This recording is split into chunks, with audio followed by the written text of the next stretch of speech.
Assalamualaikum warahmatullahi wabarakatuh. Pada kesempatan kali ini, kita akan membahas tentang latihan soal terkait materi hukum Kirchhoff 2, penerapan dari hukum Kirchhoff 2 pada rangkaian. Terus ini ada beberapa soal, ada 4 soal. Ini saya share dulu. Soalnya mulai dari nomor 6, 7, 8, dan 9. Untuk soal nomor 6, kita menggunakan hukum Kirchhoff 2 tentang rangkaian satu loop. Untuk nomor 7 ini sebenarnya kemarin salah, harusnya ini tentang hukum Ohm. Jadi rangkaian ini kadang kalau misalnya anak yang belum memahami, itu akan menganggapnya ini adalah suatu rangkaian yang harus diselesaikan dengan hukum Kirchhoff 2. Kemudian yang nomor 8 ini tentang hukum Kirchhoff 2 loop. Tapi di sini hanya ada 2 stasiun atau V-nya, GL-nya. Kemudian yang nomor 9 ini tentang aplikasinya pada persoalan di kehidupan sehari-hari. Baiklah, kita mulai bahas yang nomor 6 dulu. Perhatian rangkaian listrik berikut. Ini ada rangkaian listrik yang harus diselesaikan dengan menggunakan satu loop. Ada titik A, B, ini C, kemudian D sama E. Masing-masing seperti ini gambarnya. Kita lihat langsung pengerjaannya di papan. Tentukanlah tegangan jepit antara titik A dan E. Jadi antara titik A dan E ini tegangan jepitnya berapa? Kemudian ini adalah nilai tegangan jepitnya. Jadi untuk mencari tegangan jepit VAE itu bisa menggunakan cara yang panjang, jalan yang panjang dan jalan yang pendek. Jalan yang pendek yaitu dari A ke E langsung. Kalau jalan yang panjang berarti harus melalui A, D, A, C, D, E. Dan harusnya nilainya juga harus sama. Sesuai dengan aturan hukum Kirchhoff kemarin, kalau arusnya itu searah, maka dia positif. Kalau loopnya itu searah dengan arus, maka nilainya positif, dan searah jika berlawanan nilainya negatif. Kemudian kalau V-nya ketemu dengan positif berarti positif, kalau ketemu dengan negatif juga nilainya akan negatif. Seperti itu. Mari kita kerjakan bersama-sama. Untuk soal yang nomor 6, ditanyakan adalah V dari A ke E. Kita akan mengerjakannya dalam 2 cara, yaitu panjang dan pendek.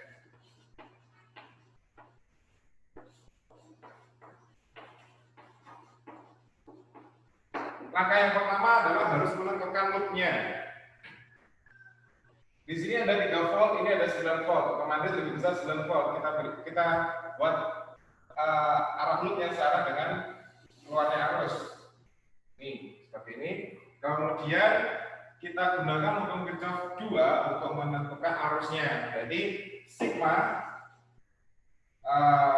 E ditambah dengan sigma ILR sama dengan 0. Sigma E-nya kita cek dari sini keluar jalan, nanti kena minus 3 volt.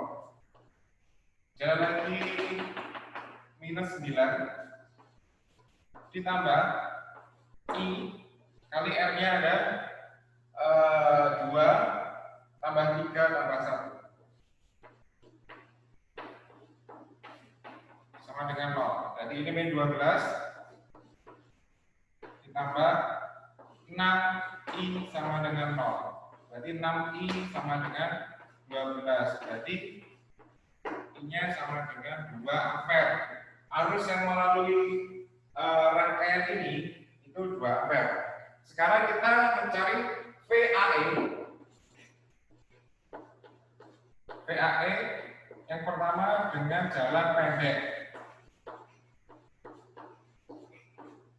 Pendek. Berarti hanya dari A ke E langsung. Jadi seperti ini. Dari A ke E, berarti kan arah arusnya seperti ini. Terus ditanyakan adalah V dari A ke E, otomatis kan dia berlawanan kan. Berarti nanti arus yang mengalir dari A ke E dari yang cara pendek, yang jalan pendek itu nilainya adalah negatif. Jadi kita masukkan nanti sigma E ditambah sigma I kali R sama dengan 0. Ini adalah VAE. Nah, sigma E-nya kan di sini tidak ada E, maka nilainya 0. Sigma I-nya berarti hanya ada 2 dikalikan dengan sigma I-nya, berarti kan dia melawan arus. Berarti nilainya adalah minus 2 dikalikan dengan R-nya 1 sama dengan VAE. Berarti VAE-nya adalah min 2 volt.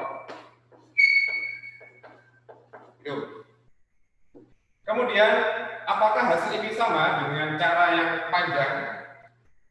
Kita cek apakah hasilnya sama. Saya kerjakan di sini. V A B C D E. Ini berarti cara yang panjang. Kalau panjang otomatis dia sesuai dengan arah arusnya. Berarti sigma atau terus panjang. V panjang dari A ke E. Kalau kita tulis rumusnya, sigma E ditambah dengan sigma I kali R sama dengan V A E. Sigma E-nya otomatis ketemu minus 9 sama minus 3. Minus 3 minus 9 ditambah dengan I-nya 2 kali R-nya ada 2 tambah 3. Berarti ada 5. Yang satu tidak ikut.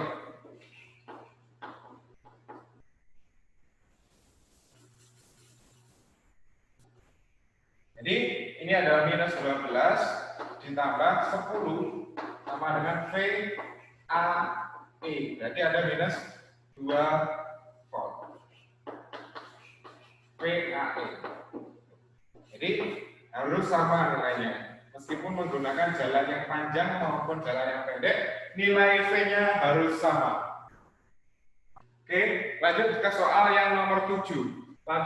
Soal nomor 7 ini tentang hukum Ohm. Pertanyaannya adalah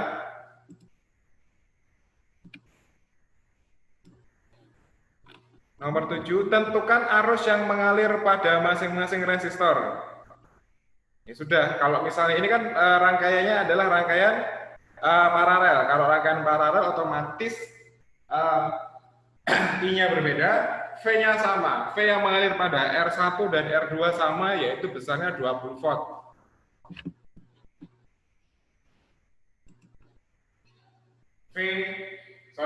Ditanyakan I1 dan I2. Kalau mencari I-nya kan otomatis berbeda. Jadi kita perlu nggak mencari I total kalau rangkaian seperti ini. Jadi tidak diperlukan. Kalaupun kita mencari I total, nanti ketemunya pasti ya dari penjumlahan I1 dan I2. Jadi langsung aja, misalnya I1 sama dengan V per R1. V-nya adalah 20, R1-nya adalah 5. Jadi ini ada 4 ampere. I2 V per R2. Jadi 20 per 20. Ada 1 ampere. Kalau kita mau mencari I total, ya sudah. I totalnya berarti 4 plus 1. Jadi ada 5 ampere. Kalau mau kita buktikan, ya sama saja. Kita buktikan ini berarti nilai 1 RP-nya. Kita buktikan apakah cocok. Jadi 1/5 ditambah 1/20. 20 4 plus 1. Berarti RP-nya hambatan penggantinya itu 20/5 4 ohm. Nih, hambatan penggantinya adalah 4 ohm. Kalau kita mau mencari I totalnya, dari sini saya taruh bawah ini ya. I total V per RT atau total. V-nya adalah 20, per RP-nya adalah 4 ohm. Jadi jawabannya adalah 5 ampere. Jadi sama. Ini dengan ini sama. Gitu. Jadi sebenarnya kita langsung mengerjakan yang ini langsung. Kita ketemu langsung karena rangkaiannya sudah seperti ini. Tapi untuk beberapa anak yang belum memahami tentang bahwa ini menggunakan prinsip hukum, dia akan mengira bahwa ini adalah rangkaian yang harus diselesaikan dengan 2 loop. Lanjut soal nomor 8, ini aplikasi dari permasalahan hukum Kirchhoff yang harus diselesaikan dengan 2 ohm. Bedanya di sini dengan contoh soal di video sebelumnya, di sini hanya ada 2 terminal, ini terminal 1, ini terminal 2, atau hanya ada 2 GGL. Berarti, kita tanya dulu. Kita lihat dulu yang ditanyakan apa.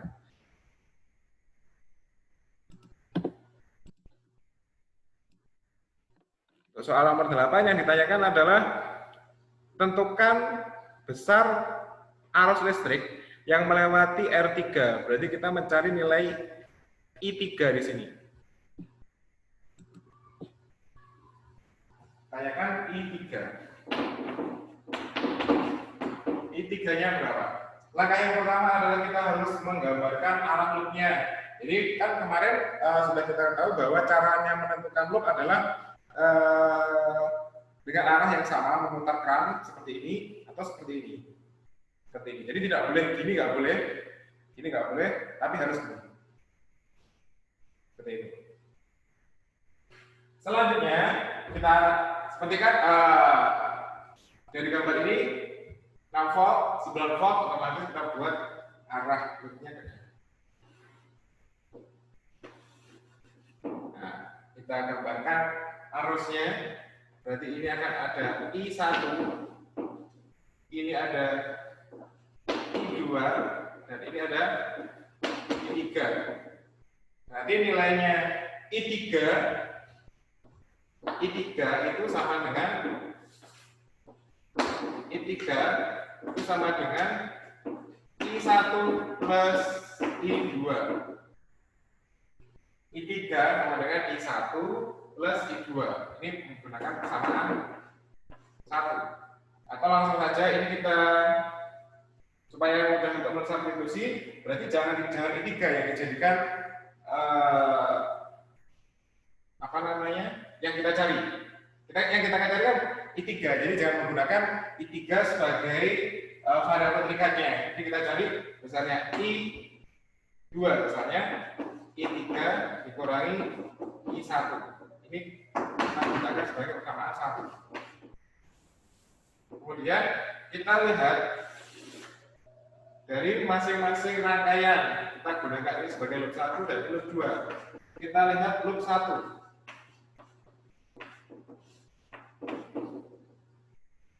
Loop 1 dari arah sini, kita tulis dulu rumusnya, sigma E ditambah sigma I kali R sama dengan 0. Berarti kalau dari sini ketemu minus 9. Minus 9, E-nya kan sudah tidak ada lagi. Berarti tambah dengan I1 ini. I1 berarti dia punya R1 dan R1 kecil. Jadi I1 itu sama dengan 24 ditambah 1 ditambah I3 kali dengan 10 sama dengan 0. Nanti jadinya 25 I1 ditambah 10 I3 sama dengan 9. Ini kita gunakan sebagai persamaan 2. Kita lihat loop 3, loop 2. Kita lihat loop 2. Jadi langsung saja sigma E plus sigma I kali R sama dengan 0. Sigma E nya kita lihat berdua, otomatis ketemu minus 6. Minus 6 ditambah I-nya, di sini kan ada R2. R2 juga, berarti I2 min 6 ditambah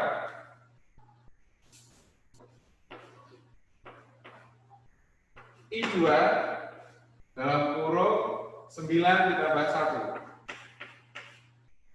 Kemudian ditambah dengan I3 kali 10 sama dengan 0.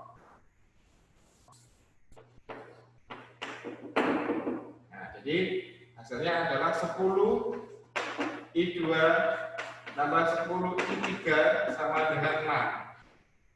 Ini digunakan sebagai persamaan 3. Persamaan 3 dan persamaan 2 nanti kan dieliminasi. Di sini ada I1 sama I3, di sini ada I2 sama I3. Jadi kita harus menghilangkan nilai I2 mensubstitusinya dengan persamaan yang pertama. Jadi kita masukkan 10 I3 dikurangi I2, I2 sini 1, ditambah 10 I3 sama dengan 6. Jadi totalnya adalah 10 I3 min 10 I1 ditambah 10 I3 sama dengan 6. Jadinya 20 I3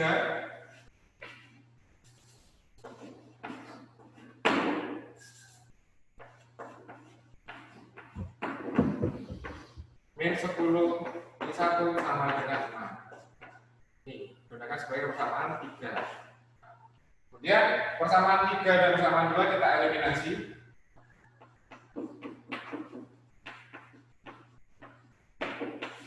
Eliminasi berarti 25 I1 ditambah 10 I3 sama dengan 9.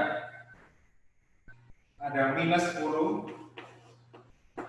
1 yang sama, satu dulu saya tulis minus 10 ditambah 20 I3 sama dengan 6. Ini kita harus menghilangkan I1.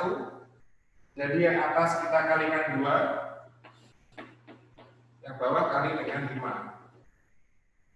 Nah, hasilnya 50 I1 ditambah 20 kali 2, ya 20 I3 sama dengan 18. Minus 50 I1 ditambah 100 I3 sama dengan 30. Jadi tambah ya.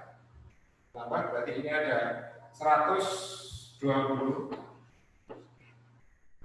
I3 sama dengan 48. Jadi I3 sama dengan 48 jadi dengan 120. Ini hasilnya adalah 0,4 ampere. 0,4 ampere. Itu. Jadi ini jawabannya untuk soal yang nomor 8. Untuk soal yang nomor 9,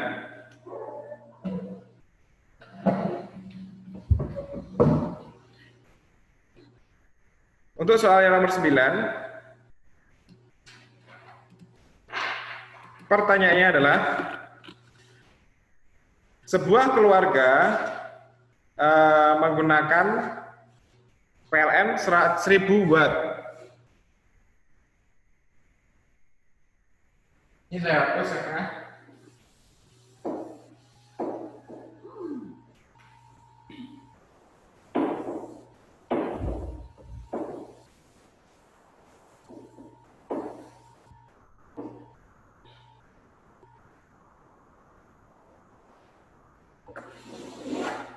Sebuah keluarga menggunakan PLN. Jadi PLN itu dia 1000 watt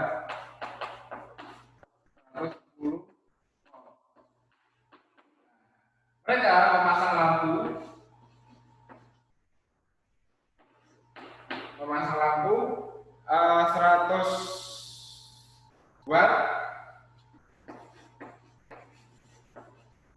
dengan spesifikasinya 100 watt 220 volt.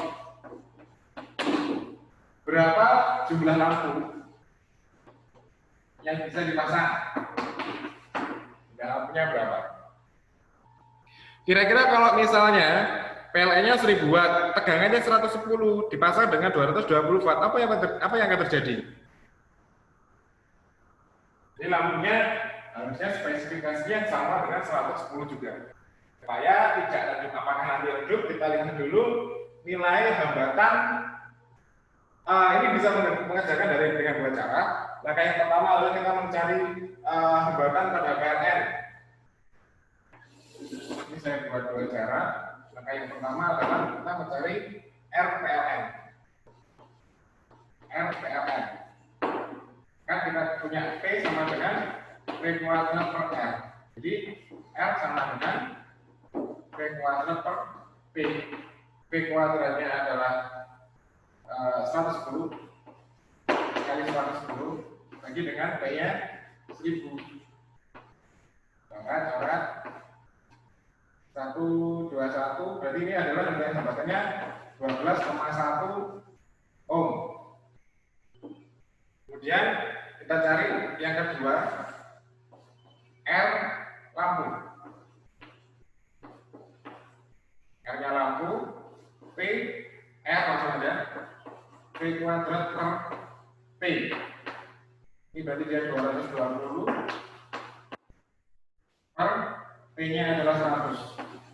Ini ketemunya adalah 484 ohm. Nah, di sini nilai arus yang mengalir berdasarkan PLN dialirkan ke dalam lampu. Ini prinsipnya adalah I sama dengan V per R. I itu terbalik dengan R, gitu kan? Jadi kalau kita buat perbandingan, maka R lampu itu akan berbanding terbalik dengan I-nya. Jadi kalau arus yang mengalir pada PLN itu otomatis kan banyak ya. Terus ada keran-kerannya. Kalau misalnya kita anggap sebagai sebuah saluran air, nanti PLN itu mengalirkan arus. Kemudian ada beberapa lampu, beberapa hambatan, yaitu R-nya ini. Nah, R-nya ini kan kalau misalnya hambatannya semakin besar, otomatis I-nya akan kecil kan? Berarti arus sama semakin kecil. Berarti berapa banyak arusnya? Jadi kan sama saja, ini hubungannya terbalik antara I sama R. Sehingga kalau kita mencari lampunya,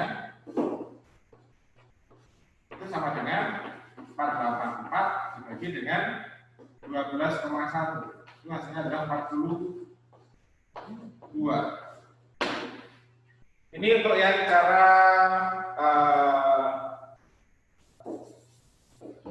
yang perbandingan, sebenarnya buat perbandingan bisa. Kemudian cara yang kedua, ini cara yang biasa kita gunakan.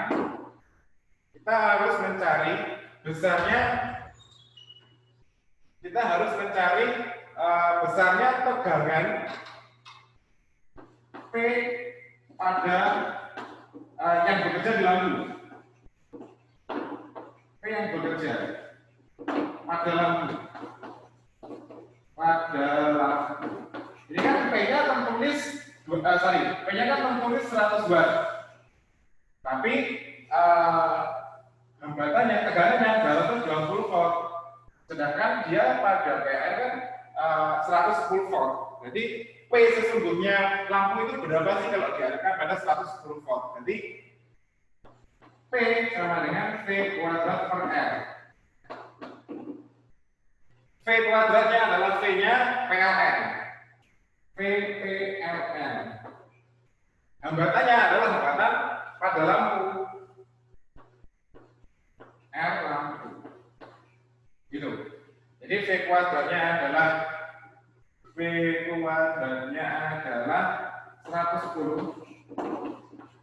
dibagi dengan hambatan pada lampu.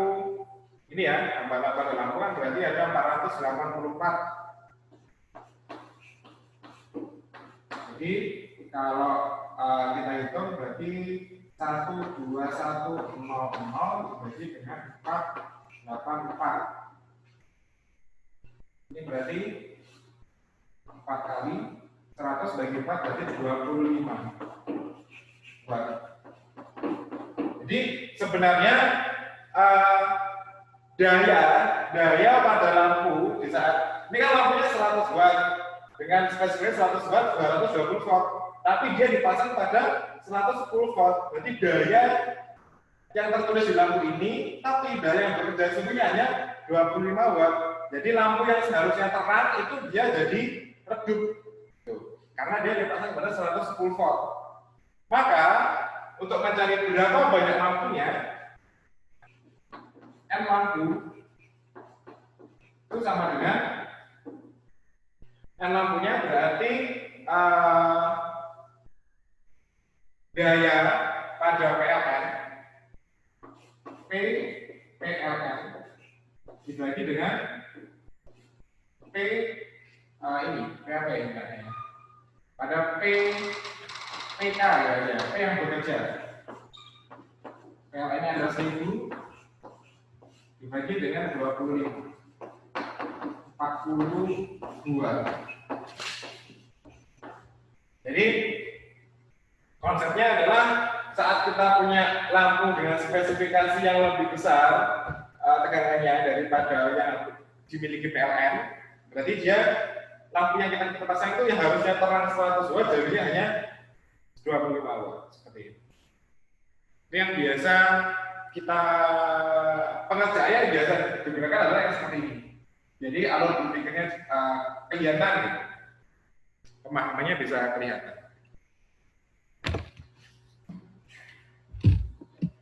Demikian untuk pembahasan soal terkait hukum Kirchhoff 2. Terima kasih, semoga bermanfaat. Assalamualaikum warahmatullahi wabarakatuh.